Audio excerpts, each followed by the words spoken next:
Germany has just surrendered. Patton wants to rearm German units and immediately attack the Soviet Union while American forces are already in Europe. He believes this is America's chance to destroy communism before it spreads. But MacArthur, watching from the Pacific, tells Patton something shocking. If America fights the Soviets now, the Soviets will win. Patton thinks MacArthur has lost his nerve.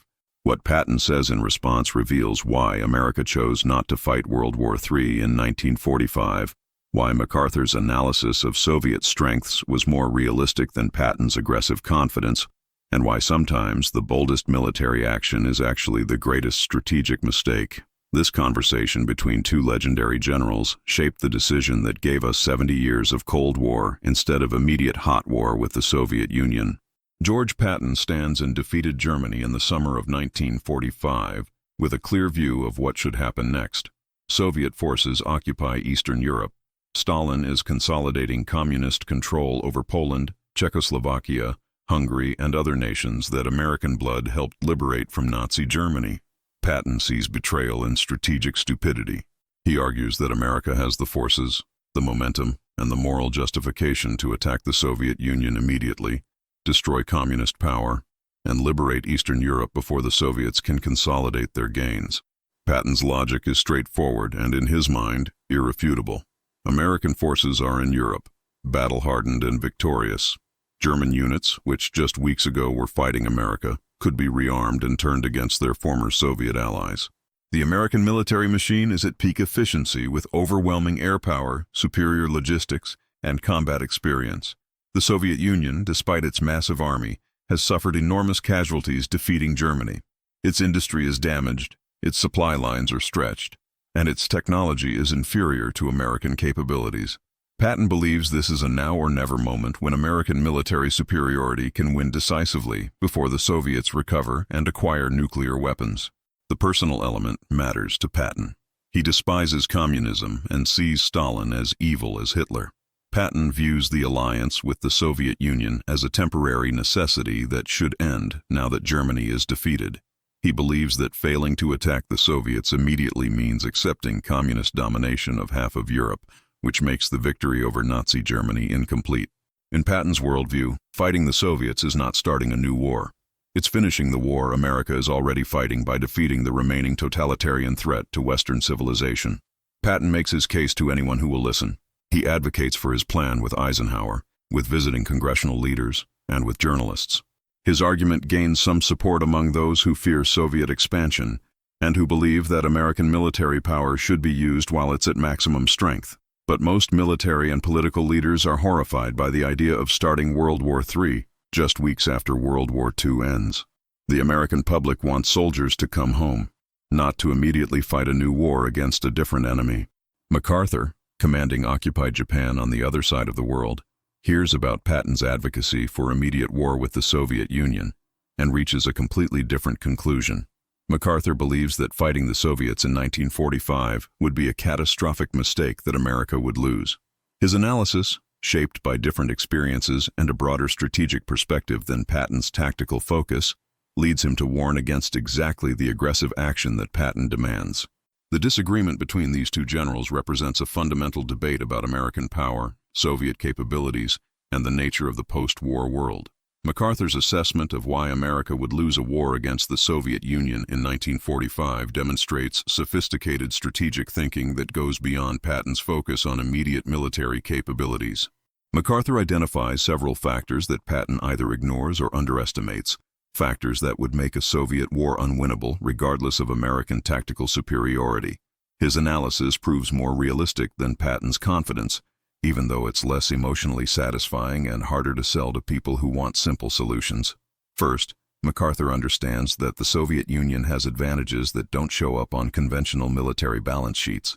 The Soviets are fighting on their own territory and in neighboring countries, where they have political support from communist parties and populations exhausted by German occupation. The Red Army, despite its casualties, numbers in the millions and can be reinforced from massive Soviet population reserves. Most importantly, the Soviet people have just survived the most brutal invasion in human history and demonstrated willingness to accept casualties that Western democracies cannot match. MacArthur recognizes that these intangible factors matter more than Patton's calculations of tanks and aircraft. Second, MacArthur sees logistical realities that Patton dismisses. American supply lines from the United States to Europe are stretched across the Atlantic. Fighting deeper into Soviet territory would extend those lines even further, while Soviet supply lines would shorten as they defend their homeland. American forces are exhausted from years of combat and want to go home. Maintaining an army in Europe willing to fight a new war requires political will that MacArthur doubts exists. The American public has accepted enormous sacrifices to defeat Nazi Germany, but MacArthur questions whether they'll support similar sacrifices to fight communism when most Americans don't fully understand the ideological threat. Third, MacArthur worries about nuclear weapons and the dangerous precedent Patton's war would set. America has atomic bombs in 1945, but only a few, and using them against the Soviet Union would mean accepting that nuclear weapons are normal tools of warfare. MacArthur understands that once nuclear weapons are used in a great power conflict, controlling escalation becomes nearly impossible. He predicts that within years the Soviets will have their own nuclear weapons, and that using American nuclear weapons in 1945 makes future nuclear exchanges more likely, not less. The risk of nuclear warfare outweighs any benefit from defeating the Soviet Union conventionally. Fourth, and perhaps most importantly, MacArthur understands something about European geography and politics that Patton doesn't fully grasp. Even if American forces defeat the Red Army, occupation of the Soviet Union would be impossible. The territory is too vast, the population too large and hostile, the infrastructure too damaged. America would win battles but couldn't win the peace. Meanwhile, Europe would be devastated by another war. Communist parties in Western Europe would gain strength from the chaos, and America would be left occupying hostile territory while facing guerrilla resistance that could last for decades. MacArthur communicates these concerns through back channels and in correspondence with military leadership. He doesn't publicly oppose Patton because that would undermine military unity, but he makes clear to policymakers that Patton's aggressive vision is strategically bankrupt. MacArthur's analysis helps civilian leaders understand that rejecting Patton's war isn't weakness or failure of nerve. It's recognition that American military power, while formidable, has limits, and that some wars cannot be won at acceptable cost, even when initial military action seems successful. When Patton learns of MacArthur's assessment that America would lose a war against the Soviet Union, his response is predictable and revealing. Patton essentially accuses MacArthur of defeatism, of being too cautious, of not understanding that boldness wins wars. Patton argues that MacArthur has spent too much time in the Pacific fighting Japan and doesn't understand the European situation or Soviet weaknesses. The disagreement becomes personal because both generals have massive egos and neither is inclined to defer to the other's judgment on strategic matters. Patton's counterargument focuses on Soviet weaknesses that MacArthur allegedly ignores. He points out that Soviet logistics are primitive, that their air force is inferior, that their tanks are mechanically unreliable, and that their officer corps was decimated by Stalin's purges in the 1930s. Patton believes that aggressive American armored attacks would destroy Soviet forces before they could mobilize their numerical superiority. He sees MacArthur's caution as the kind of political thinking that prolongs wars and gets more soldiers killed than decisive action would cost. The fundamental disagreement is about what war with the Soviet Union would actually look like. Patton envisions a conventional military campaign where American tactical superiority leads to quick victory, similar to how his aggressive armored tactics broke through German defenses in France. MacArthur envisions a grinding attritional conflict where Soviet willingness to accept casualties and ability to trade space for time neutralizes American tactical advantages, similar to how the Soviets defeated Nazi Germany by absorbing initial losses and eventually overwhelming the invader through superior numbers and willingness to sacrifice. The historical irony is that both generals are correct within their own frameworks. Patton is right that in conventional battles between American and Soviet forces, American tactical superiority would likely produce victories. American armor, American air power, and American logistics would win individual engagements. But MacArthur is right that winning battles doesn't mean winning the war. The Soviet ability to absorb losses, their defensive advantages, and the political impossibility of occupying Soviet territory mean that American tactical victories would not produce strategic success. Patton is thinking about how to win battles. MacArthur is thinking about how to win or lose wars. What makes Patton's response to MacArthur's analysis so significant is that it represents a broader pattern in American military culture, a tendency to believe that technological and tactical superiority translates automatically into strategic victory. Patton embodies this belief perfectly. He has proven repeatedly that aggressive action wins battles, and he assumes this means aggressive action wins wars.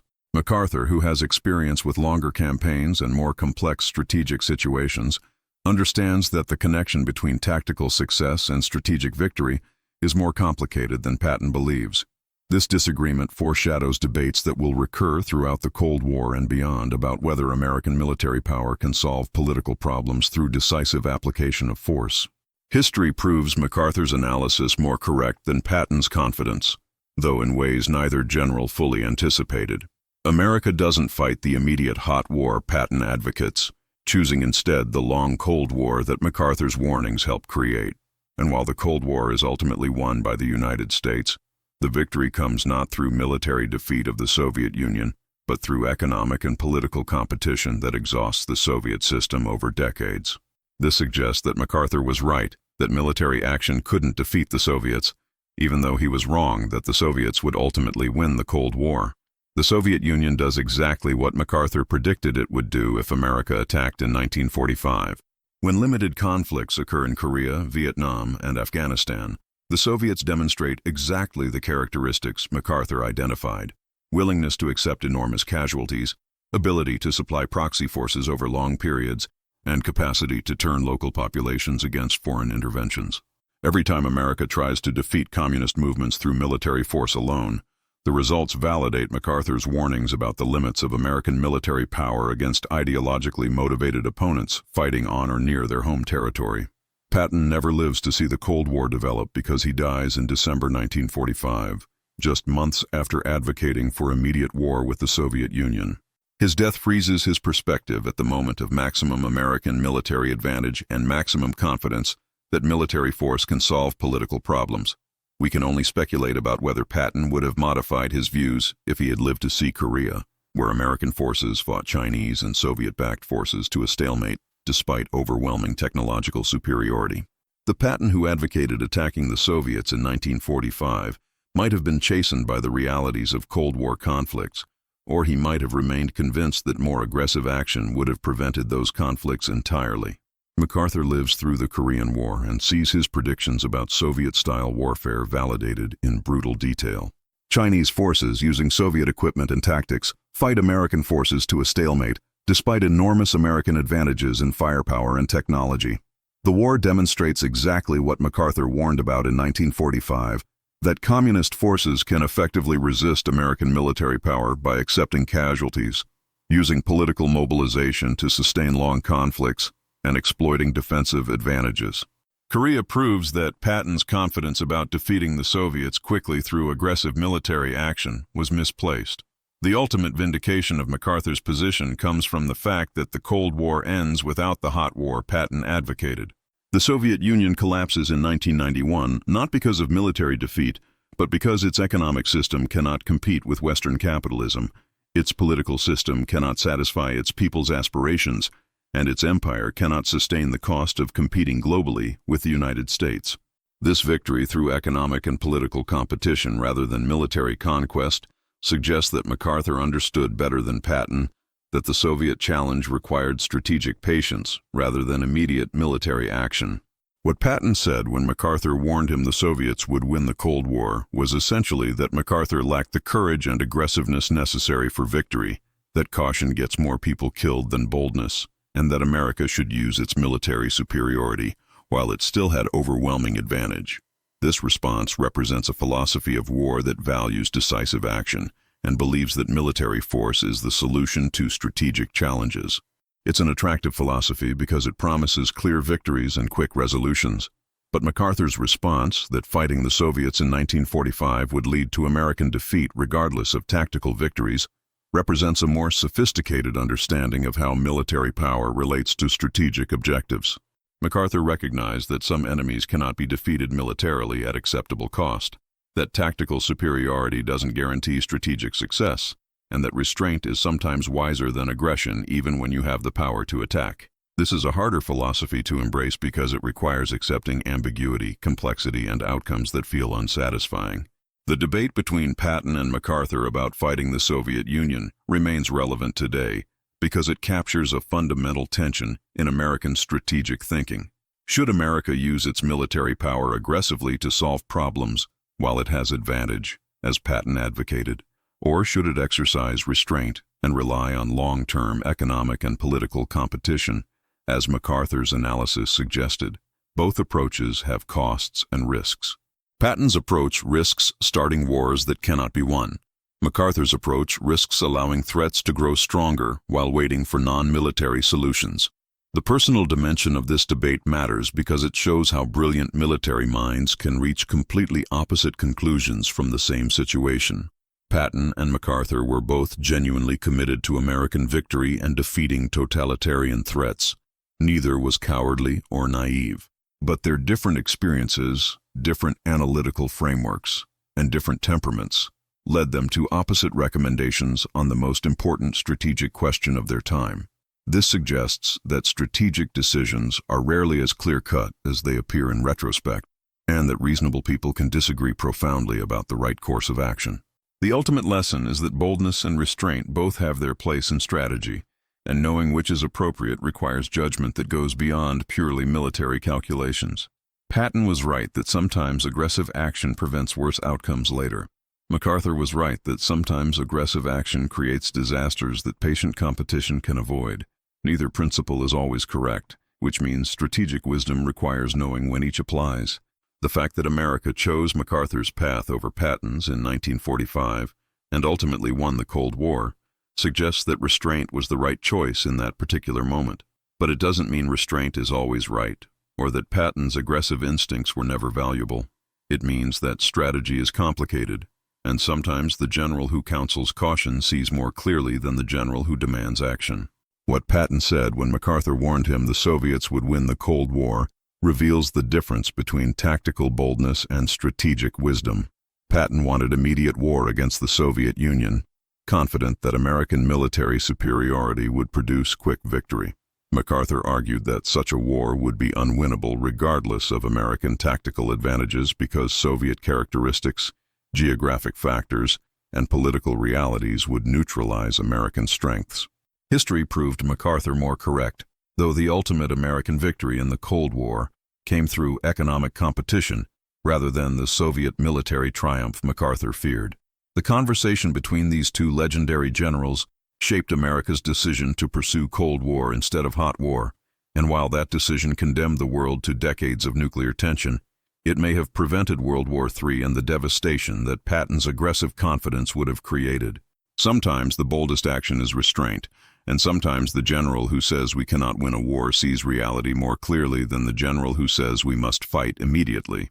If you found this exploration of boldness versus restraint, tactical confidence versus strategic realism, and the choices that gave us Cold War instead of World War III valuable, consider subscribing for more stories about the debates that shaped our world.